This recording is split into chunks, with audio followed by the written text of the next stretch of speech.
En esta oportunidad hemos invitado del Servicio de Epidemiología o de la Unidad de Epidemiología al doctor Luis Marocho Chaguayo.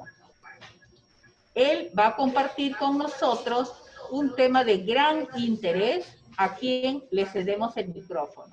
Sea usted bienvenido, doctor Luis Marocho. Adelante con su presentación. Muy buenas tardes con todos.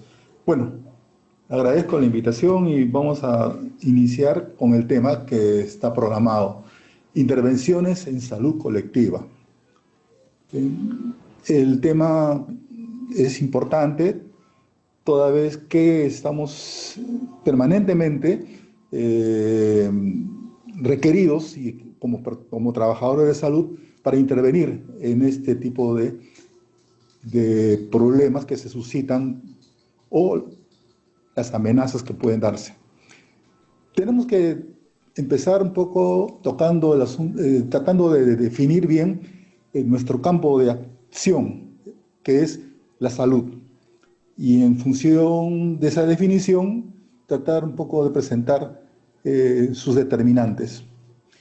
Tratar de explicar o de definir la salud, en realidad ya parecería que no habría problema en ello, toda vez que ya una definición fue dada por el doctor Andrija Stampar en el año 1945, y justamente esa definición está en la Carta Fundacional de la Organización Mundial de la Salud, que se generó el 7 de abril de 1946. Se señala que ausencia de la enfermedad, más estado de bienestar somático, psicológico y social, es lo que caracteriza a la salud, tanto del individuo como de la colectividad. Es una definición, podríamos considerarla hasta cierto punto más una aspiración, y es porque se entiende o se tendría que ver que una persona goza de estado bueno, un bienestar de salud, cuando presenta un adecuado bienestar físico, mental y social, para lo cual un individuo, por ejemplo, tendría que tener tres capacidades. Una, identificar y realizar sus aspiraciones, salud mental, ¿no? Satisfacer sus necesidades, estar en la posibilidad de él manejar y resolver sus necesidades, salud física, y también estar adaptado al medio en el que él vive, cambiar. Entonces, este sería, digamos, el aspecto del bienestar físico, social, biosocial. Si yo hiciera una pregunta, y estaríamos en un auditorio, probablemente si yo preguntara quién en este momento puede decir que tiene y goza de un perfecto estado de salud, y tendríamos la respuesta aquí, ¿no? en la lámina, probablemente son los menos, ¿no? Todos los demás en algún momento, o estamos, digamos, de alguna otra manera, no propiamente disfrutando de una salud completa, ¿no? Sea por un aspecto psicológico, sea un problema físico, o bien de repente alguna preocupación, el estrés, ¿no? Estas cosas definitivamente no permiten que todos podamos decir.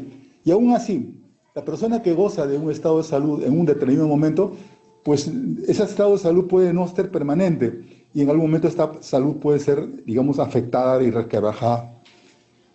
Entonces, la salud no es un asunto permanente, absoluto, sino que es un proceso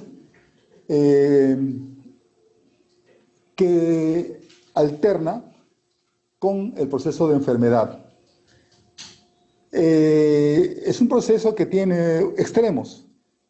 En un extremo probablemente es el extremo letal, la muerte, ¿no? Y por otro lado, el elevado nivel de salud. Probablemente no todos podemos decir que estamos, digamos, disfrutando de ese estado, ¿no? Pero estamos, la mayor parte, ¿no? La mayor parte de las personas estamos en el medio, ¿no? Y es decir que la mayoría de la población está en ese lugar. Entonces, la definición o la separación entre lo que es salud y enfermedad no es absoluta, ¿no? Y todavía tenemos dificultades por distinguir qué es normal y qué es lo patológico. Bueno, si seguimos un poquito hablando de esto, vamos a, digamos, de repente hasta confundirnos y no poder precisar bien un concepto, y eso de repente nos lleva a hablar de los determinantes de la salud, porque la definición de salud es difícil. Entonces, es más útil de repente conocer los determinantes de la salud, o también denominados los condicionantes de la salud. Los determinantes de la salud, ¿no? Fueron, digamos, presentados por el que el año 74 era ministro de Sanidad de Canadá, el doctor Marc Lalonde, aunque en realidad no era médico, era abogado, pero fue el ministro de Salud, y él presentó los 4 determinantes de la salud. Por un lado, la biología humana; por otro lado, el sistema de salud, el sistema sanitario que existe en los países; el estilo de vida de las personas; y el medio ambiente. Estos 4 determinantes, que en buena cuenta no fueron ideados por él, sino que fue por su colaborador, el doctor Hubert Laframboise, el año 73, un año antes. Pero él, el doctor Lalonde, abogado, ¿cierto?, y ministro de Sanidad del Canadá, recoge esto y lo desarrolla magistralmente, y lo utiliza para explicar un poco, para explicar la salud de los canadienses. Y eso generó una revolución en lo que era la concepción de la salud pública contemporánea. Permitió abordar y explicar las condiciones de salud de la población, y también, a partir de ello, formular políticas de salud. Entonces, los 4 determinantes de la salud estaban ya dados o presentados de esta manera. La salud en el centro.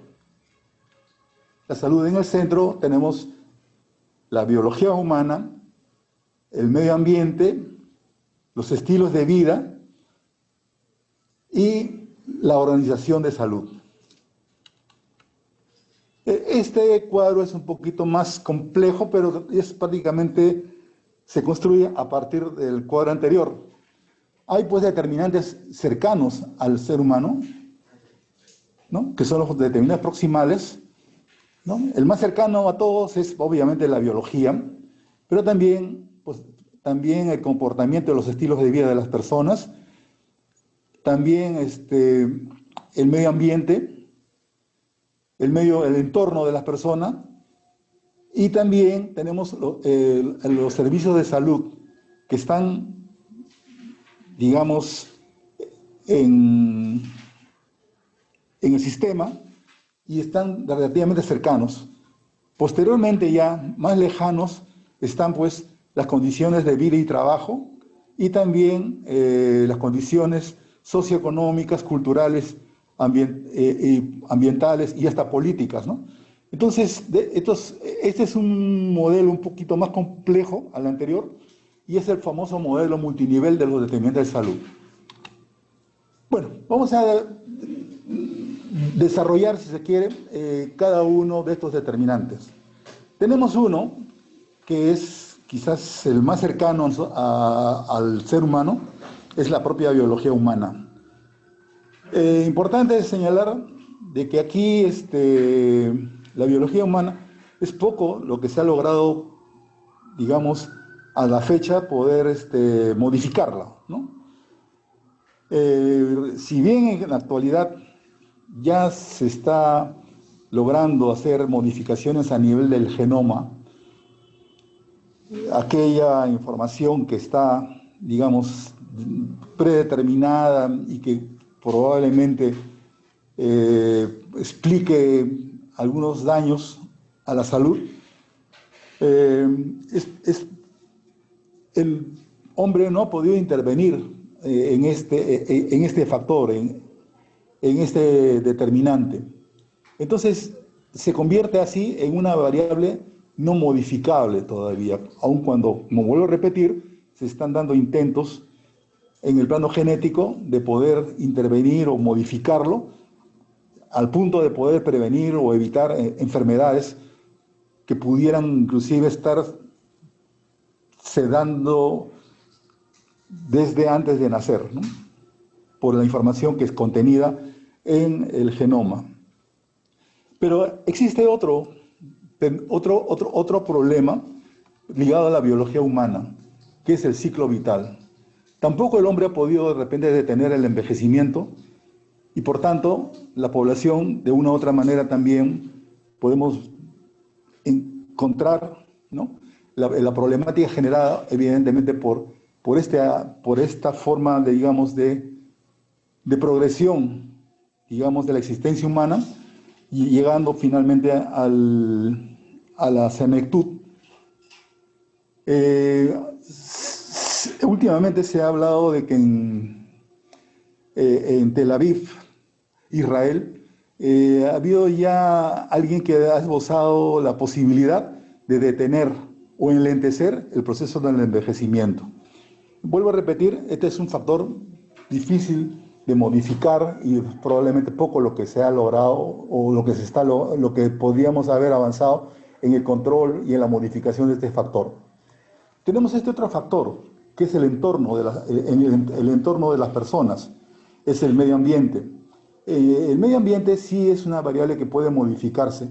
Cuando hablamos del entorno de las personas, no solamente nos entendemos en el entorno físico, que está determinado, por ejemplo, y que podría ser afectado por la contaminación ambiental del suelo, el aire, el agua. Contaminación que puede darse por factores biológicos, virus, bacterias, parásitos y hongos. También factores físicos, ¿no? Ruidos, radiaciones, desechos, como muestra la lámina. Factores químicos, ¿no? Sustancias que pueden, obviamente, estar también en el entorno de las personas, ¿no? Productos químicos, medicamentos, sustancias digamos, industriales, ¿no? Y tenemos otro que es importante también considerarlo, los factores socioculturales, ¿no? Dados o que, por ejemplo, se manifiestan a través de la dependencia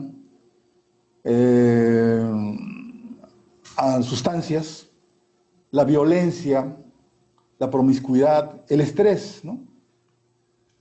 Ese es un segundo factor modificable.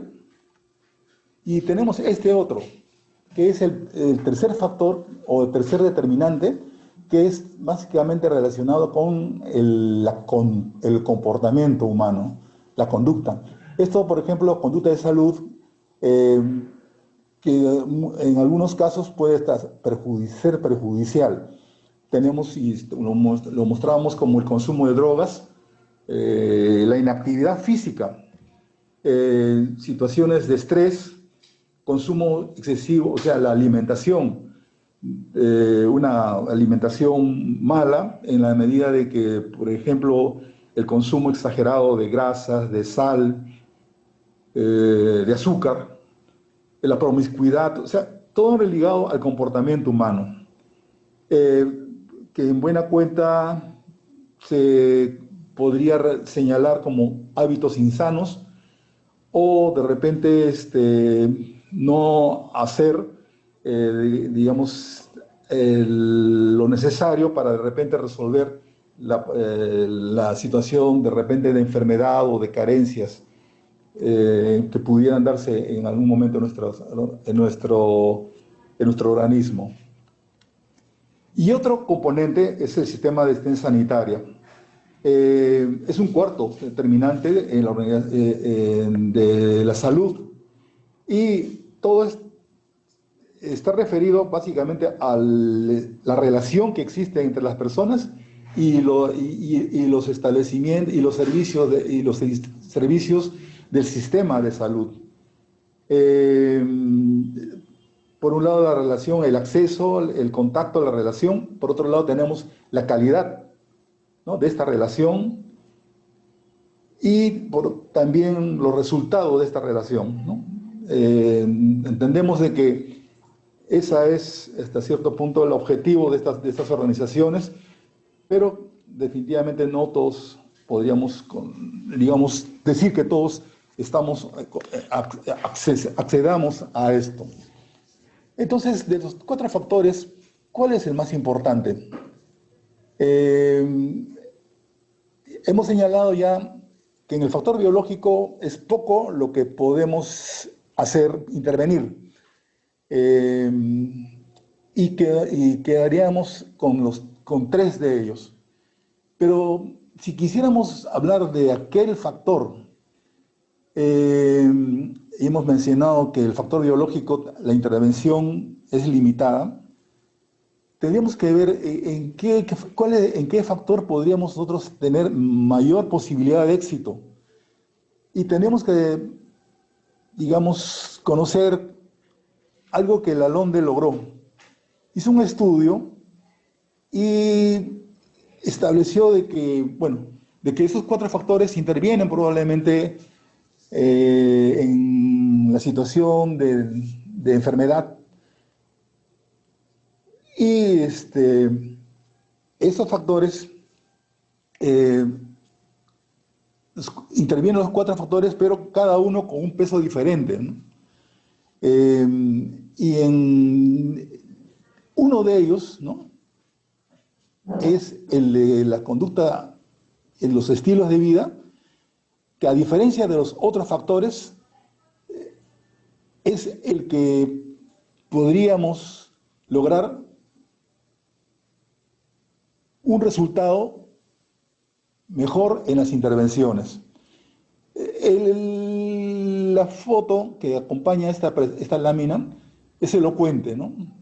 Los malos hábitos alimentarios, por ejemplo, generan que se dan muchas veces desde temprana edad, son los que probablemente a lo largo del tiempo generan los problemas que se ven en edades adultas. Los problemas coronarios, los problemas vasculares, los problemas metabólicos mayormente devienen de un mal hábito, ¿no? En este caso, la alimentación, por ejemplo, ¿no? Entonces, la importancia de considerar esta situación de los factores y saber que hay algunos en los cuales podemos intervenir con mayores posibilidades de éxito que otros, ¿no? De una u otra manera, entonces, tenemos el problema de salud. Y tenemos que considerar de que nosotros hay un sistema de salud que, digamos, su razón de ser es justamente atender estos problemas de salud. Pero ¿qué podemos observar al respecto? Hemos dicho entonces que el sistema de salud, ¿no?, tiene una responsabilidad, que es la de atender a la población que acude al sistema. Lo que ocurre finalmente, y ha ocurrido siempre, es que todo lo que se sabe de la salud y todo lo que permite hacer un juicio respecto al estado de salud de la población, la información a partir de la cual se hace esa apreciación surge de los indicadores de morbilidad, ¿no?, de los registros de enfermedad y de mortalidad que se generan en los establecimientos de salud, ¿no? Pero si podríamos decir, esta es una información hasta cierto punto sesgada, porque la problemática de la población es mucho más amplia, porque los problemas de salud no solamente afectan a la gente que acude a los hospitales o a los establecimientos de salud, sino que también aquellos que estando enfermos no acuden a un establecimiento del sistema de salud, y que aquellos que, si bien no están enfermos, son vulnerables a la enfermedad y podrían enfermar en cualquier momento. Entonces, presentamos acá un esquema que es el famoso iceberg de la enfermedad. El iceberg, pues, como ustedes todos sabemos, son témpanos de hielo que, digamos, en la parte superior probablemente vemos una parte muy delgada, pero en la base, en el fondo, probablemente es la parte más ancha. Y es aquí que nosotros vemos la punta del iceberg. El sistema ve la punta del iceberg en cuanto a morbilidad y mortalidad conocida. Pero lo que no se ve es lo que está por debajo de la superficie del agua, que es la morbilidad desconocida y también a los grupos vulnerables.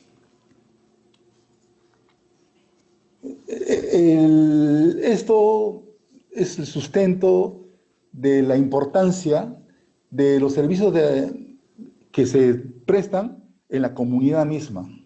Y estos son los servicios de atención primaria, que es allí donde ocurre el primer contacto entre las personas y los trabajadores de salud, la población y los trabajadores de salud. Cuando hablamos de atención primaria, estamos hablando pues de una atención en el terreno mismo donde se originan o donde se dan la problemática de salud. Y la característica de la atención primaria radica en dos características de esta atención. Se hace énfasis, se pone especial énfasis en la prevención, pero sin, obviamente, abandonar los cuidados curativos, ¿no? Y también tenemos que tratamos, o se trata a través de la atención primaria de salud, de llevar o dar educación sanitaria, orientando a la población a controlar y prevenir los problemas de salud más habituales, y también facilitar que la propia población resuelva su propia problemática de salud. Esto de la atención primaria tiene una historia, ¿no? Y esta, digamos, la atención primaria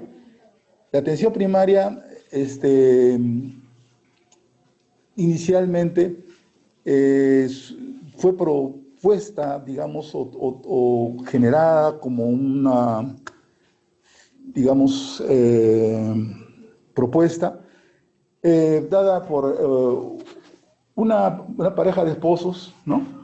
Que es Sidney Kark y Emil Kark, quienes eran médicos de familiares y que se desempeñaban en una zona rural del Sudáfrica. Esto en el año 1940. Ellos lo asumieron como una extensión de medicina familiar. Eran médicos familiares. Y esta era la atención primaria orientada a la comunidad, que era un modelo, ¿no?, que racionalizaba, organizaba y sistematizaba los recursos sanitarios con los que ellos contaban, con intervenciones que fundamentalmente pues apuntaban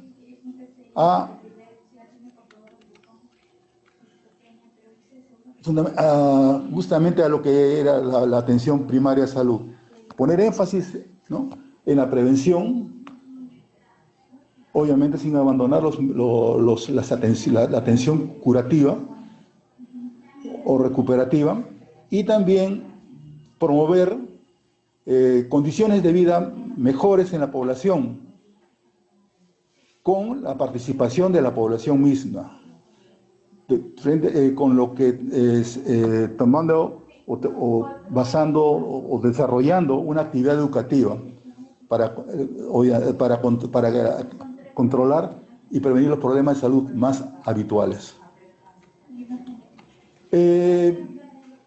Fueron dos hechos importantes que se dieron. Uno de ellos, acá estamos en Kazajstán. En ese momento, Kazajstán hoy ya es un estado. En ese momento, Kazajstán pertenecía a la Unión de Repúblicas Socialistas Soviéticas y es allí donde se hizo la primera conferencia internacional sobre la atención primaria de salud en Alma-Ata. Esta se hizo del 6 al 12 de septiembre del año 78. Fue probablemente ese evento de política de salud internacional más importante en los años 70. Fue patrocinado por la entonces la Unión de Repúblicas Socialistas Soviéticas, y la convocatoria la hizo la Organización Mundial de la Salud y la Oficina Sanitaria Panamericana y la UNICEF. 134 países, organizaciones internacionales, 67, pero muy ausente China. Sobre esta actividad se declaró la atención primaria, ¿no?, como el consenso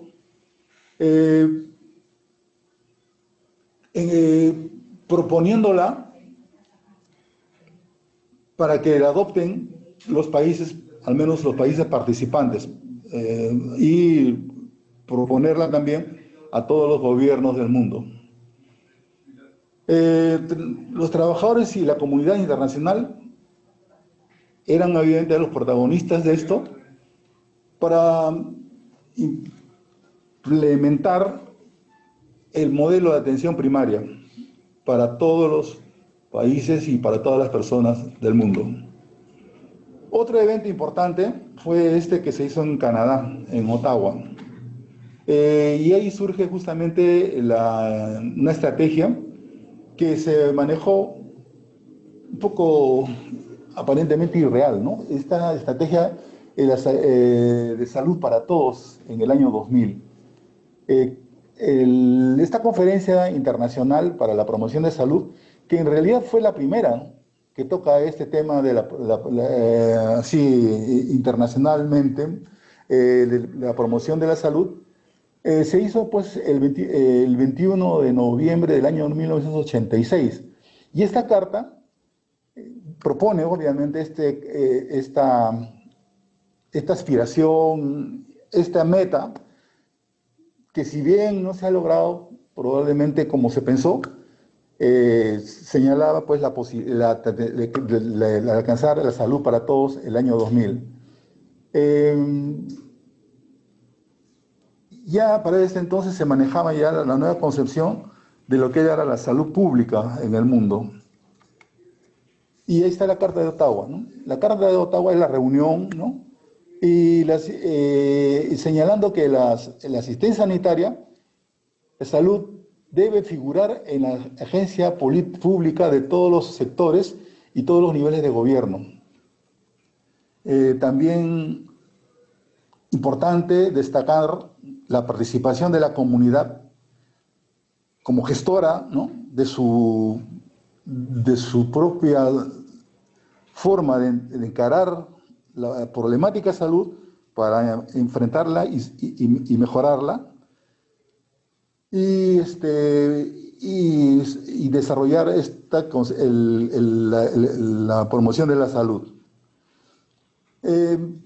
Se señalaba en esta carta 3 estrategias y 5 líneas de acción.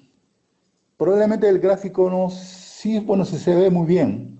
La mano, por ejemplo, muestra las 5 líneas de acción, pero hablaremos a grandes rasgos qué estrategias se proponían. 3 estrategias básicas. La abogacía era superar toda resistencia, todo prejuicio, toda duda o controversia que se generaba frente al sistema, la abogacía. Segundo, facilitar. Trabajarse en la comunidad, con la comunidad, en la búsqueda o en la identificación de los problemas y también en la propuesta de las soluciones a sus necesidades y a esos problemas de salud. Y otra estrategia que era la mediación. Era obviamente la mediación, o sea, la intervención en la solución de conflictos con los sistemas de salud, ¿no? Entre el nuevo sistema y el sistema tradicional. Y la línea de acción son 5 que se señalan acá. Los gobiernos de esos países tendrían que comprometerse a formular políticas saludables. Segunda línea de acción, crear ambientes saludables. Estuvo en algún momento muy de moda esto de los municipios saludables, mejorar las condiciones de vida de la población con lo mínimo necesario para que esto, digamos, permita a la población atender sus necesidades más elementales. Fortalecimiento de la participación comunitaria, ¿no? Esto desde un principio. Y también fomentar el desarrollo de las aptitudes personales, rescatar lo valioso de las personas, y también los servicios de salud tendrían que reorientarse, vale decir, adoptar una nueva dinámica, considerando obviamente esta propuesta. Ahora bien, acá este esquema muestra pues lo que el vehículo vendría a ser la educación para la salud, el camino o estrategia, la participación comunitaria, y lo que se desea alcanzar, obviamente, la promoción de la salud. Esto comprometiendo tanto a las personas a nivel individual, a nivel comunitario, los sectores públicos y privados, los gobiernos, ayuntamientos, industrias, organizaciones voluntarias, ciudadanos, todos, ¿no? Esta es una aspiración. Entonces, para más o menos recordar o enfatizar esto, es proporcionar la promoción de la salud, se entiende en la forma como los pueblos adquieren los medios necesarios para mejorar su salud, ¿no? Y a su vez están en la posibilidad y en la capacidad de tener un mejor control sobre este estado de salud. Esto es más o menos lo que se señala acá. Los primeros eventos que dieron origen a los que posteriormente se dieron, y era la declaración de Alma-Ata, era la atención primaria, y la atención primaria comprende aspectos tanto de digamos, la comunidad, la parte de nutrición, agua potable, saneamiento básico, planificación familiar, inmunización y prevención y tratamiento de las enfermedades prevalentes. Y tenemos también el evento del año 86, donde ya se señala o se formaliza el aspecto de la promoción de la salud. Bueno, las 9 conferencias se desarrollaron, ¿no? El 98, por lo pronto, en Australia. Aquí surgen algunas propuestas adicionales, por ejemplo, el apoyo a la salud de la mujer. El año 91 es la tercera conferencia. Esta se hizo en Suecia, en Sundsvall, el año 91. Y aquí se toca la parte relacionada a la violencia. Y esto, básicamente, la violencia en el ambiente familiar. Y se señala que la prevención de la violencia debe comenzar desde antes del nacimiento. La cuarta conferencia del año 97 refrenda o retoma los compromisos dados en la Carta de Ottawa y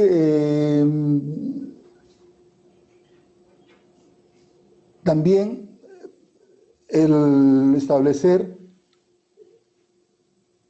para las estrategias para la promoción de la salud en el ámbito internacional. Se dijo en esa oportunidad que cualquier inversión en la promoción de la salud redundaría en abundantes beneficios para todos. La quinta, el junio del año 2000, en México. Aquí también se agregaron o surgieron algunos nuevos temas. Por ejemplo, la inversión en salud, ¿no? Se dio especial énfasis y también se retomó este asunto de la reorientación de los servicios, de los sistemas y servicios de salud. La sexta conferencia en Bangkok, Tailandia, y ahí las políticas también estuvieron, la propuesta estuvo al mayor empoderamiento de las comunidades a lograr su salud. Siempre guiados por los principios generados o dados en la Carta de Ottawa. Y siempre esto tuvo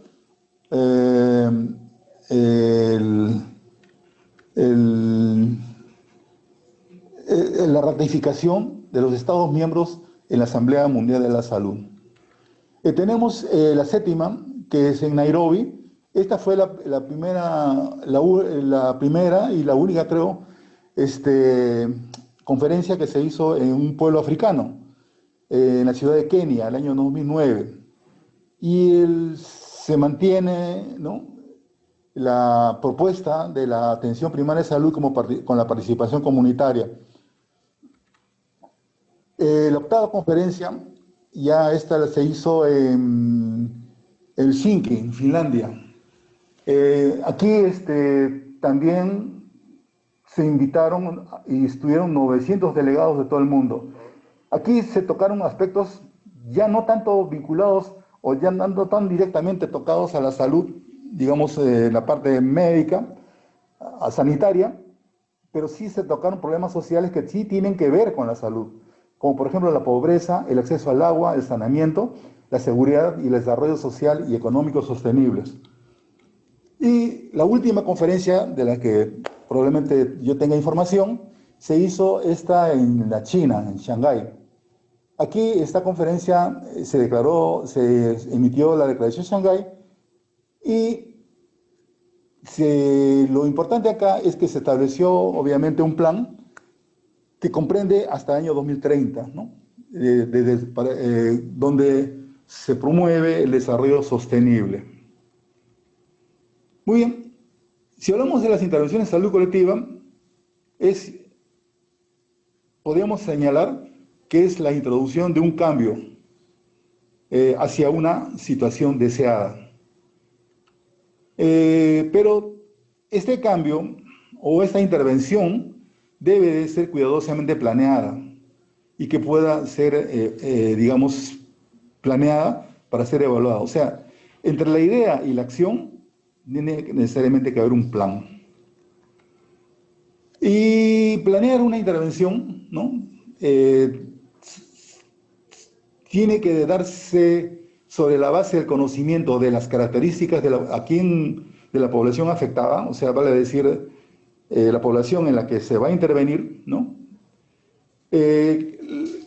La gravedad del problema, o sea, considerando obviamente la magnitud del problema, no necesariamente es un asunto de cantidad, sino que es un asunto también de gravedad, ¿no? O sea, la ocurrencia de pocos muertos definitivamente puede ser un gran problema allí donde no debiera de ocurrir esto. Los factores asociados a su propagación, importante, y establecer también qué medidas tenemos y podemos poner en juego con la posibilidad de tener un resultado efectivo, eficaz. Obviamente nosotros manejamos en epidemiología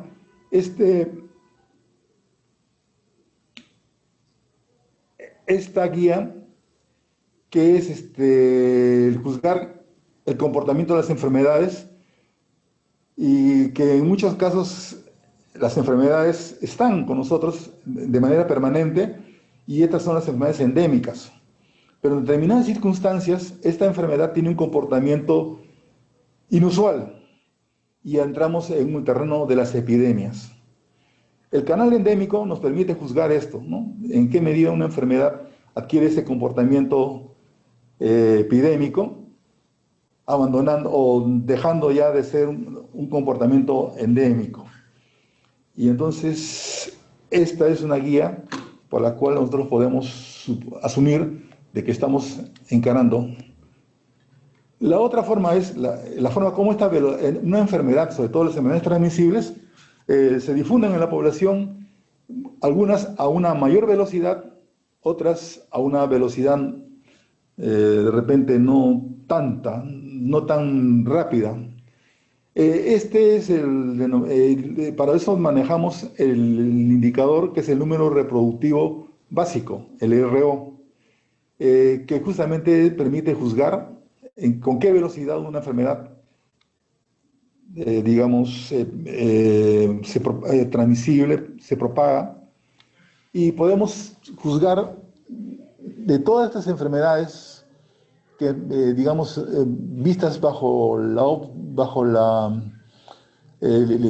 óptica de la reproductividad, y vemos que el sarampión es probablemente la enfermedad de transmisión aérea que tiene una mayor velocidad de transmisión. 18, o sea, ¿qué quiere decir esto? Que durante la fase de contagiosidad, en una población donde no se pongan mecanismos conocidos o efectivos para el control, una persona en ese periodo de contagiosidad puede contagiar entre 12 y 18 personas. Y así, en esta lista tenemos de mayor a menor, ¿no?, el número de, por ejemplo, la tosferina, en el periodo de contagiosidad, 12 a 17 personas. La difteria, que por suerte ya Lima por pronto ha sido dada de alta, ¿no?, de esta enfermedad, que había que todavía definir cómo pudo haberse dado, aun cuando la posibilidad de que existan portadores se mantiene de la agente causal de la difteria. Bueno, aquí, por ejemplo, durante el periodo de infecciosidad, 6 a 7 personas pudieran adquirir, ¿no?, a partir de una persona con la enfermedad, la enfermedad, ¿no? Y así, finalmente, por aquí, 3 o 4, ¿no? Por ejemplo, en el caso del el virus, del coronavirus, ¿no?, causal del COVID-19, el SARS-CoV-2, es 2 a 3 personas en el periodo de contagiosidad. Pero aún así todo, aparentemente, todavía no está definido eso, ¿no? Probablemente estemos todavía conociendo más sobre esta enfermedad más adelante. Bueno, los problemas, evidentemente, hay que conocerlos y entenderlos, tanto, por la forma como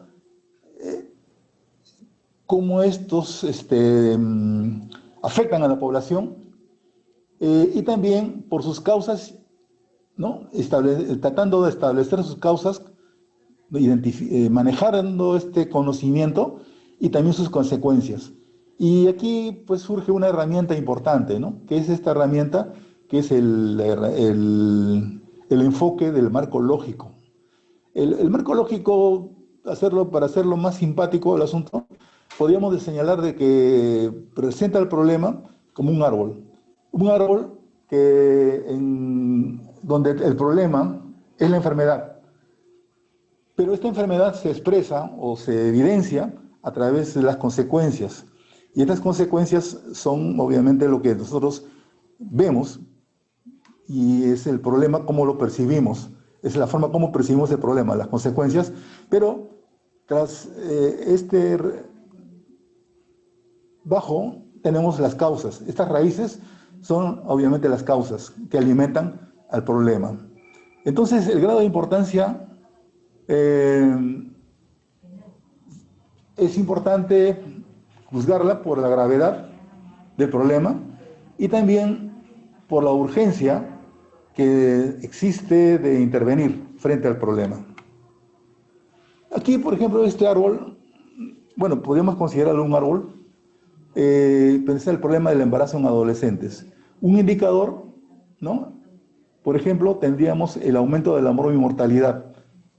En nuestro país todavía no hemos llegado, estamos en el 95 por cada 100.000 recién nacidos vivos. No llegamos a lo que podríamos considerar una aspiración, bajar por debajo de 70 muertes de madres por cuestiones relacionadas al parto por cada 100.000 habitantes. 100.000 recién nacidos vivos, ese es el indicador. Tenemos aquí la deserción escolar, probablemente el embarazo en adolescentes también se podría evidenciar por el número de mujeres, niñas, que no culminan, obviamente, es la educación secundaria o la escuela, ¿no? Y también el número de niños, ¿no? Digamos, que no tienen padres, ¿no? Mamá y papá, ¿no? Probablemente es uno de los padres que asume el cuidado de este niño. Esto contribuye, obviamente, a problemas mayores. Por ejemplo, la violencia juvenil. Por otro lado, aquí el desempleo, o sea, las personas no están en la posibilidad de ocupar, obviamente, un trabajo, digamos, ¿no? Con todos los beneficios que confiere un trabajo formal. Y la muerte materna, ¿no? Es un factor que contribuye a la muerte materna. El problema se hace evidente de esta manera, pero también tenemos que juzgar la causa de este problema. Y estas causas, ¿no? Por ejemplo, podríamos darla viendo la posibilidad de que existió una pobre comunicación con los padres, ¿no? Una precaria comunicación. O bien, el hogar era un hogar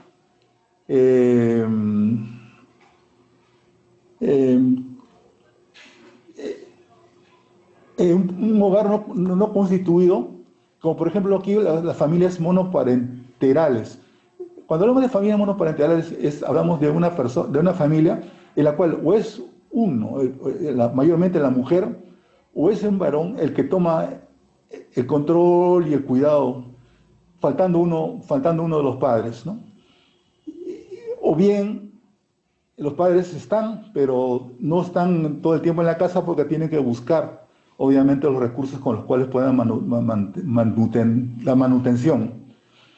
O también tenemos el otro aspecto que es importante: ¿por qué el embarazo en adolescentes? Relaciones sexuales sin protección.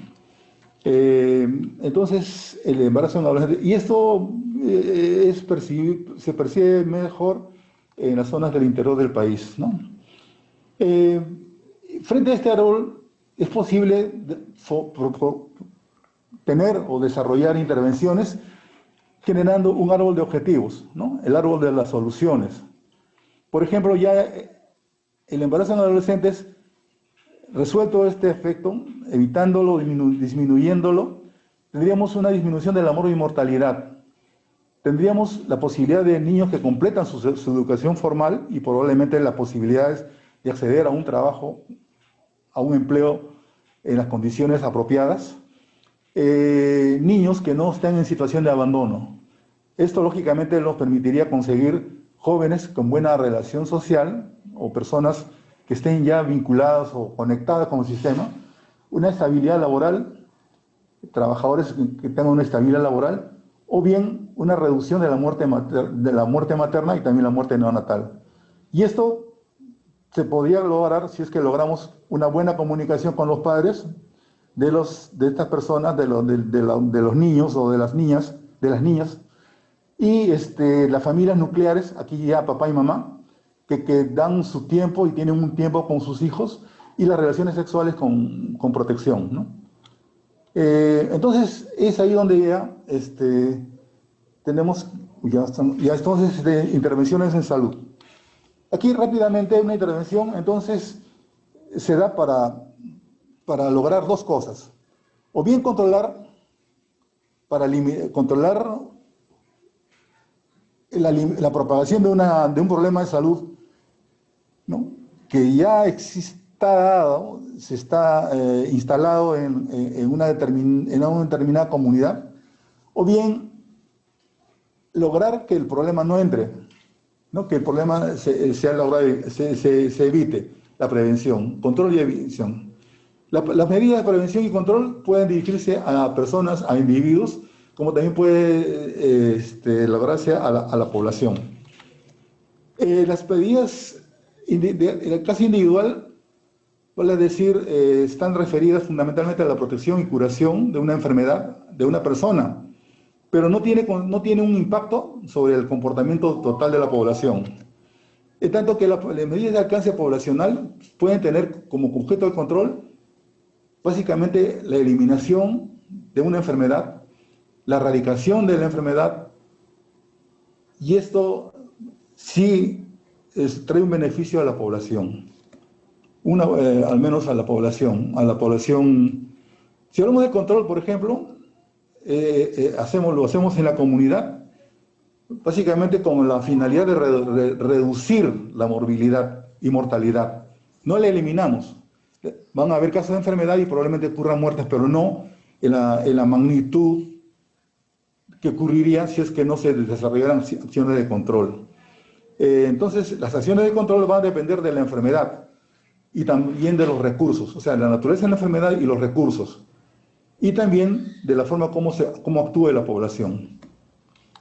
La eliminación de la enfermedad, o sea, ponemos acá un 0, es que no existen casos, ¿no? Y ya hablamos de una enfermedad que lo podemos eliminar, pero en algún momento esta enfermedad podría nuevamente aparecer si es que las causas no han sido removidas totalmente. Entonces, esto ocurre en muchas enfermedades, ¿no? Hemos visto, por ejemplo, que el sarampión vuelve nuevamente a reinstalarse toda vez que si la eliminamos en un lugar, pues puede un paciente, una persona venir de algún otro lugar y traer el sarampión. Sí, pues, o sea, porque hasta el 2006, si no me equivoco, al 2016, el sarampión, podríamos decir, estaba libre, América del sarampión. Pero da la casualidad de que en algún momento el sarampión se instaló en un país y de ese país, ¿no?, llegó a nuestro país. Probablemente sí, fue el 16, ¿no?, donde se dio una epidemia en Venezuela. Pero habiendo sido Venezuela también considerado dentro de América un país libre de sarampión. Bueno, sigamos entonces. La eliminación de la enfermedad es no existencia de casos, pero no se remueven las causas que pueden explicar. Y cuando hablamos de erradicación, bueno, obviamente hablamos de la viruela, ¿no?, que es una enfermedad en la cual no solamente no existen casos, sino que las causas que podrían generarla no existen, ¿no? Ya, aunque esto es relativo, porque hay un laboratorio en el cual todavía se mantienen cepas del virus de la viruela. Entonces, la erradicación es algo que, en este momento, la viruela, el año 80, fue la única declarada enfermedad erradicada. La polio estaba en camino de hacerlo, pero al momento hablamos de eliminación de la polio. Aun cuando hace unos años atrás hemos tenido casos de polio, pero polio en relación a un virus que derivaba de la vacuna. Por suerte esos casos ya no se dan. El virus era un virus que tenía un comportamiento diferente en razón a la composición de las bases, a la alteración de la composición de sus bases. Entonces, ¿cuándo hacer una intervención? Cuando obviamente existe el problema de salud en la comunidad, o cuando la comunidad percibe que existe una necesidad no satisfecha y esto podría afectar a la población, ¿no? La no atención de esa necesidad. O cuando la organización, sobre todo quien interviene, ¿no?, tiene los recursos la capacidad, porque para intervenir tenemos que tener la capacidad, el conocimiento y los recursos, y hay una disposición, hay un compromiso de asumir, ¿no?, esta intervención para satisfacer esa necesidad o intervenir en la solución del problema. Entonces, hay condicionantes para tomar esa decisión. Por un lado, conocer bien qué factores determinan la persistencia de la enfermedad, y por otro lado también conocer cuán eficaz y factible, ¿no?, son las medidas que podríamos poner en juego. Si hablamos de la eficacia, saber si esta medida puede prevenir o puede curar la enfermedad, ¿no? Ahorita, por ejemplo, estamos viendo de que todas las vacunas, de las 5 a 8 vacunas que ya estarían por utilizarse en el mundo, para enfrentar el problema del COVID, todas, salvo una, tiene una efectividad del 95%. La ventaja de repente es en cuanto a la dosis. Una de ellas exhibe la posibilidad de usar con una dosis y el 95%, mientras que las otras tienen que ser administradas con 2 dosis. El problema es la conservación de esa vacuna de unidosis a una temperatura por debajo de 70 grados. El grado de eficacia, aparte del grado de eficacia de esa medida, debe también considerar la duración de esta eficacia. ¿Cuánto tiempo? Aquí hasta la fecha se mantiene se ha señalado de que con las vacunas de las que estamos hablando, pues tendríamos que vacunarnos cada año, ¿no? Como ocurre probablemente con la vacuna de la influenza, ¿no? La factibilidad. Hablamos ya de la factibilidad, y esto, por ejemplo, está condicionado por la posibilidad de que se efectivicen a un nivel adecuado de cobertura, que permita la reducción. O sea, tenemos que llegar a una población, a una proporción de la población mayor del 60-70%, para que ésta pueda, de repente, en el caso de las vacunas, poder lograr esa protección, o bien a una parte de la población, ¿no? Y lograr así que se evite se logre la interrupción de la transmisión. Entonces, la factibilidad, para hablar de factibilidad, tenemos que ver en qué medida la organización y la extensión de los servicios de salud. Tenemos que hablar también del costo de la medida. Tenemos que hablar del tipo y la cantidad de personal requerido, o sea, el personal debidamente preparado, el equipo necesario y la complejidad de su manejo, o sea, saber utilizar el material que usamos, sobre todo cuando hablamos de insumos biológicos, ¿no? Hay que manejar esto con bastante cuidado, la conservación, la frecuencia con la que debe aplicarse la medida. Ya hemos señalado de que también hay que conocer esto, toda vez que la medida probablemente tenga que ser administrada o aplicada de manera sucesiva. Los efectos secundarios de la medida, importante. El año 75, me acuerdo, ya en Estados Unidos hubo un problema con la vacuna contra la influenza porcina, enfermedad que nunca se llegó a dar como se preveía, pero sí la vacuna generó un problema neurológico bastante severo, el año 75, ¿no? Julian Barré, sobre todo en personas del ejército, ¿no? Donde se aplicó esta vacuna. Y obviamente importante, ¿no?, que la población acepte, ¿no?, y que la población no se sienta manipulada, sino que la población entienda. Entonces, las medidas de control, entonces, tenemos que ver a quién se dirigen estas medidas. Y entonces tenemos 2 blancos, o las personas o el entorno. Y finalmente, bueno, ya en cuanto a las personas, mayormente están dirigidas hacia los estilos de vida de estas personas, promoviendo estilos, comportamientos no de riesgos saludables, evitando exposición a agentes patógenos o mejorando la capacidad de respuesta. Hemos hablado de las vacunas. Y dirigidas al ambiente, obviamente al ambiente de donde procedan las enfermedades del ser humano, puede ser el ambiente, el entorno físico, vale decir, a través de los alimentos, o también los portadores de una enfermedad, muchas veces no identificables, porque no tienen síntomas ni signos, y también logrando, digamos, ubicar a las personas que tengan una enfermedad o sepamos que están infectadas en un lugar, al menos hasta que transcurra el periodo de contagiosidad. Tenemos también las enfermedades transmitidas por vectores, evitar el contacto con los vectores. Hay un grupo de enfermedades prevalentes en nuestro país, en nuestro medio, donde también las enfermedades son vehiculizadas por vectores.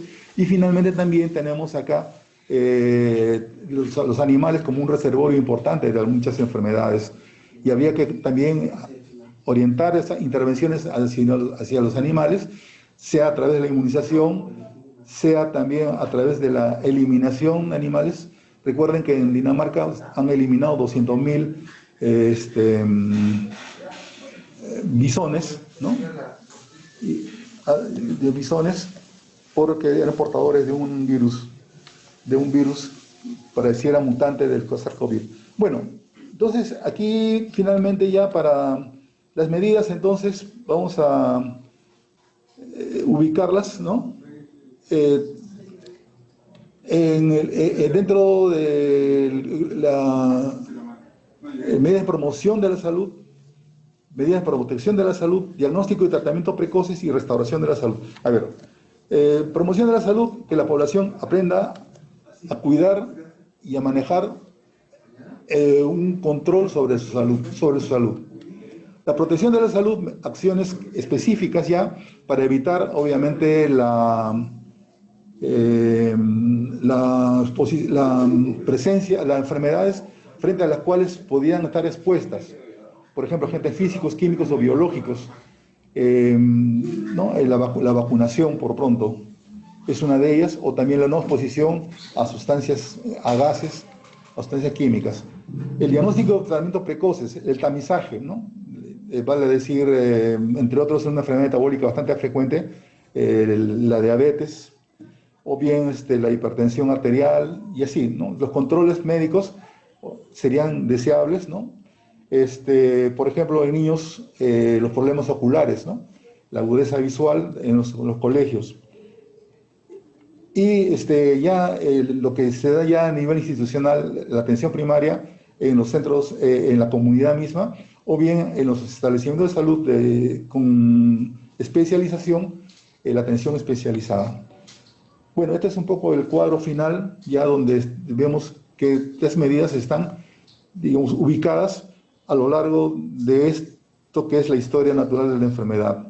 Lo deseable es que intervenir antes que la enfermedad, digamos, se instale. Y ahí tenemos las medidas de promoción de la salud, ¿no? Y la protección específica. Y tenemos aquí ya las medidas que se dan ya cuando la enfermedad está instalada.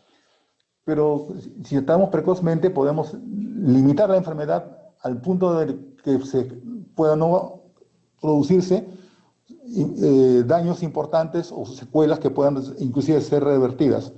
Y la limitación de las secuelas, o sea, cuando ya la enfermedad tiene ya un cierto avance, y más aún si es que la enfermedad se resuelve y probablemente queda un daño establecido.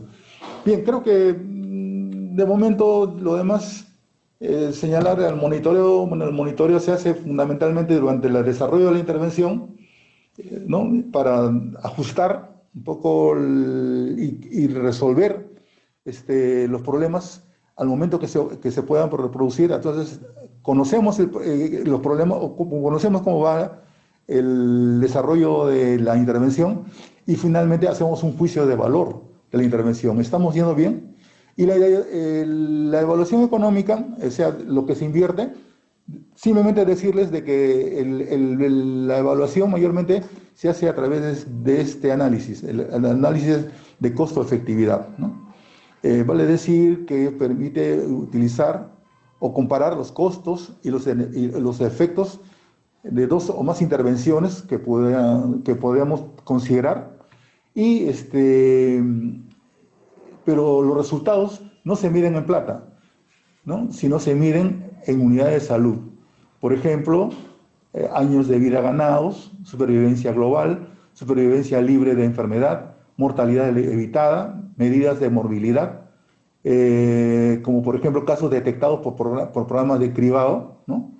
Estancias hospitalarias evitadas, o sea, en qué medida se redujo el número de hospitalizaciones, o infecciones erradicadas, cosa que de repente podía darse en algunos casos, ¿no? Y bueno, otros marcadores que podríamos dejarlo mejor para otro momento, ¿no? Bueno, les agradezco muchísimo su atención, y no sé si tengan alguna observación o alguna pregunta. Muchísimas gracias, doctor Luis Marocho Chaguayo. Excelente exposición, de verdad que está resumiendo todo este enfoque epidemiológico y de la historia natural de la enfermedad, cómo poder hacer las intervenciones desde cada uno de los establecimientos de salud.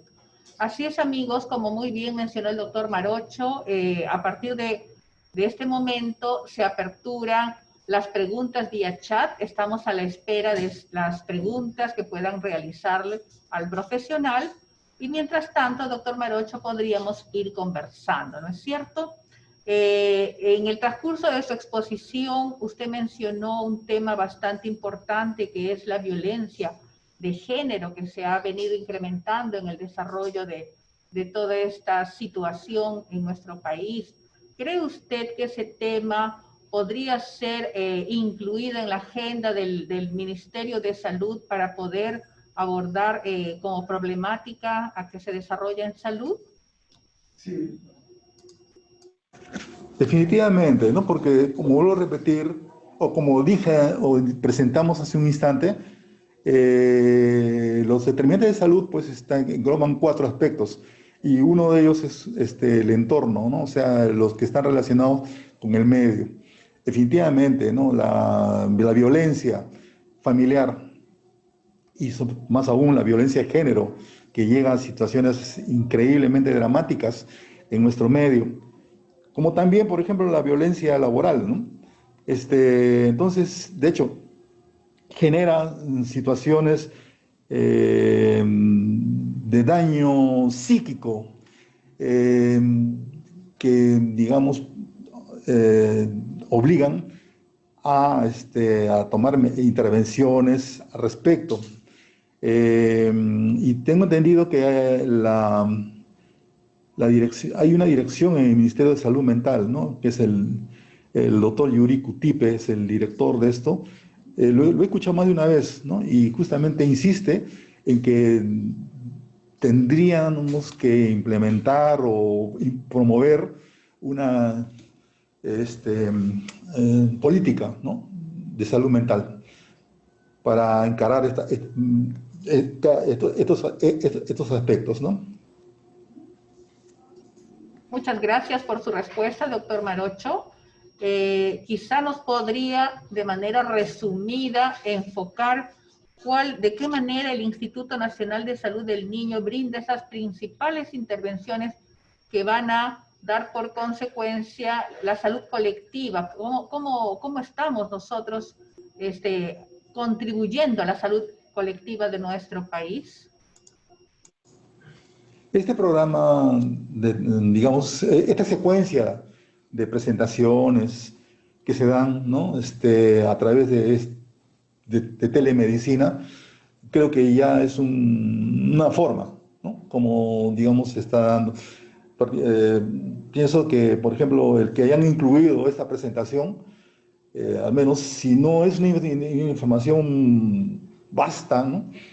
Pero sí pretende ser motivadora, y para que, digamos, cada quien de los que ha participado pueda de repente desarrollar en su ámbito de trabajo y desarrollar esto, ¿no? Por otro lado, la institución con cierta regularidad, aunque ahora no es posible por la situación esta de la pandemia, ha hecho actividades, digamos, extramuros.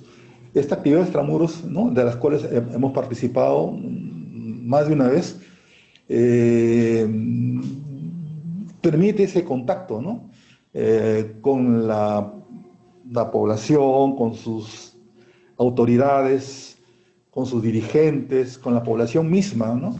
Y recogiendo un poco, ¿no?, la percepción de la realidad en la que, entonces yo creo que esto también permite que nuestro personal esté también motivado, ¿no?, por esta realidad percibida. Sí. Muchas gracias por la respuesta. ¿Ha llegado preguntas del público, doctor Marocho? De Roberto Guamaní le hace la pregunta: ¿qué diferencia existe entre el MAIS y el modelo de cuidado integral de salud? Entre el MAIS y el modelo integral de cuidado de la salud. Bueno, el mal, la verdad que sí, pero el modelo integral justamente es una estrategia que, digamos, permite eh, trabajar con los daños de la salud, pero atendiendo los problemas como los cuales la persona llega al establecimiento de salud, pero también permite hacer extensiva la intervención hacia los otros aspectos por los cuales la persona no llega, pero que son necesarios, o porque de repente no percibe esto, pero sí de repente en esa forma de atención puede uno también intervenir en esos otros problemas de salud. La experiencia acá en la institución, ¿no?, es, por ejemplo, en la atención integrada de las enfermedades prevalentes de la infancia, ¿no?, en la IEPI. Nuestra institución ha sido probablemente ha sido el módulo con el cual se ha tratado o se ha tratado de implementar, o al menos a nivel hospitalario, esta atención integral, ¿no? Aunque claro, esta es una propuesta que viene obviamente de la Organización Mundial de la Salud, pero nuestra institución ha intervenido en ella, ¿no? Y permite obviamente hacer un uso de los recursos, ¿no?, que, digamos, destinados a la población infantil en este caso, ¿no? Otra pregunta en relación a esta forma de cuidado integral. ¿Será posible la medición del impacto de estas intervenciones, doctor? Sí, bueno. No desarrollado en su amplitud, ¿no? Pero la evaluación de las intervenciones, como señalábamos, ¿no?, toda intervención tiene que ser evaluada, tanto durante su desarrollo, ¿no?, el monitoreo, que es algo que definitivamente se tiene que hacer, ¿no? Mal sería no hacerlo. El proyecto no podíamos juzgar de repente, ¿no? Y no podíamos corregir, en el monitoreo no podíamos corregir algunas situaciones en las cuales el proyecto no esté siguiendo el curso que uno deseaba. Y por otro lado también tenemos la evaluación posterior, ¿no? La evaluación posterior es la evaluación que ya se da una vez terminado el proyecto, es para valorar si los recursos que se han utilizado realmente han logrado dar el resultado que esperábamos, ¿no? Entonces, y una forma, sobre todo porque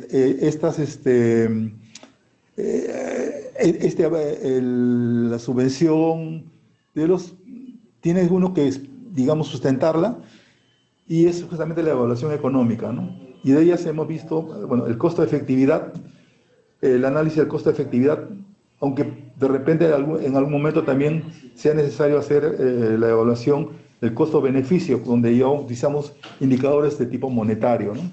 Y el costo-utilidad también. O sea, hay formas de evaluar y tienen que hacer necesariamente. Muy bien. Muchísimas gracias, doctor. Muy bien.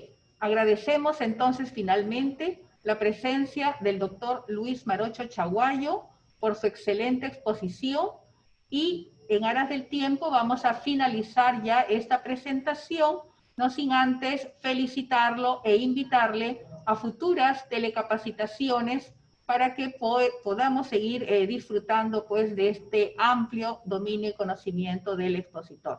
Muchísimas gracias a ustedes también, amables participantes, y los invitamos a conectarse con nosotros, el Instituto Nacional de Salud del Niño, de sus telecapacitaciones. Hasta otra oportunidad.